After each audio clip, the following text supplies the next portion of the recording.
Hey téléphone, j'ai une petite question pour toi. D'où vient l'expression jamais 2 sans 3?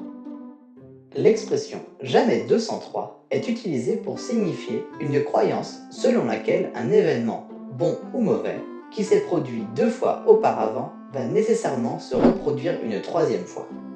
Au XIIIe siècle, on utilisait tierce fois c'est droit pour signifier, entre autres, qu'une action ne pouvait être correcte que si elle était exécutée trois fois, ce qui impose qu'après la deuxième fois, il y avait nécessairement une troisième pour arriver à ses fins. C'est quoi les Ig Nobel? Le prix Ig Nobel, décerné pour la première fois en 1991, est un prix parodique du prix Nobel décerné chaque année à 10 recherches scientifiques qui paraissent insolites, mais qui amènent secondairement à réfléchir. Les prix sont utilisés pour souligner que même les recherches paraissant absurdes peuvent apporter des connaissances utiles. La cérémonie des Ig Nobel est organisée par un magazine scientifique humoristique, le Annals of Improbable Research. Chaque année, les gagnants, en plus de recevoir une magnifique statuette, reçoivent pas plus de 10 milliards de dollars zimbabwéens, ce qui représente environ 0 €. Les lauréats sont tous volontaires pour recevoir le prix et aucun ne l'a refusé excepté Volkswagen en 2016 pour le fait d'avoir résolu le problème de l'émission excessive de pollution des automobiles par la réduction automatique et électromécanique de ces émissions durant les tests. Voici trois exemples de gagnants. En 2018, dans le domaine de l'anthropologie, une équipe de chercheurs suédoises, roumaines, danoises, néerlandaises, allemandes, indonésiennes et italiennes ont reçu le prix pour avoir montré que dans un zoo, les chimpanzés imitent les humains presque autant que les humains imitent les chimpanzés.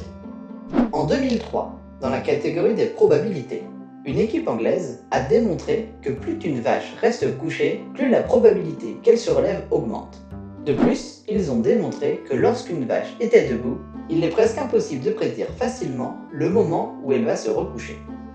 En 2009, dans la catégorie médecine vétérinaire, Catherine Douglas et Peter Rawlinson de l'université de Newcastle ont démontré que les vaches portant un prénom produisent plus de lait que les autres.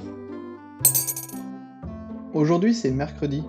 Quelle est donc ton anecdote cinéma? Tous ceux qui ont étudié à Poudlard le savent. C'est la baguette qui choisit le sorcier. Mais pour le tournage des Animaux Fantastiques, ce fut le contraire. Le chef décorateur proposa aux acteurs du film des dizaines de croquis de baguettes pour qu'ils choisissent leur préféré. Son personnage étant un ardent défenseur des animaux en tout genre, le comédien principal du film, Eddie Redmayne, l'a choisi bio, en bois de frêne, avec une poignée sans aucune matière d'origine animale, ni corne, ni cuir. Pourquoi la pièce du fou du jeu d'échecs a-t-elle une fente sur le dessus?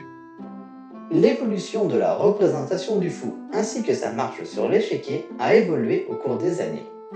À l'origine, la pièce représente l'éléphanterie, puissant corps de l'armée indienne.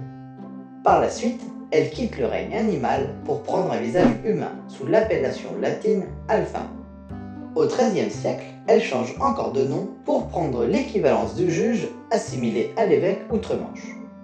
La représentation commune de cette pièce évoque donc un évêque et la fente dessus représente la mitre.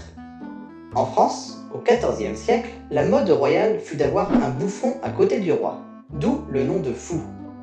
La marche de la pièce a évolué au travers du temps. Dans l'ancien jeu, l'éléphant se déplaçait de 2 cases en diagonale, sautant par-dessus les pièces. Ainsi, c'était une des pièces les plus faibles de l'échiquier d'autrefois. Aujourd'hui, le fou possède toutes les diagonales sans se limiter à un nombre de cases en particulier. Vas-y, raconte-moi ta blague du vendredi. Un père est en train de regarder une interview de Mbappé avec son fils. Il lui dit Tu vois, Mbappé n'a que 19 ans, mais il gagne déjà des millions. Et toi, même pas capable de trouver un travail. Papa? Oui. Quel âge a Emmanuel Macron? 40 ans. Très bien. Et toi, t'as quel âge déjà? C'est quoi la chaîne YouTube que tu vas me proposer pour ce week-end? La culture, c'est comme les parachutes. Quand on n'en a pas, on s'écrase. Après, c'est aussi comme la confiture. Moins on en a, plus on l'étale.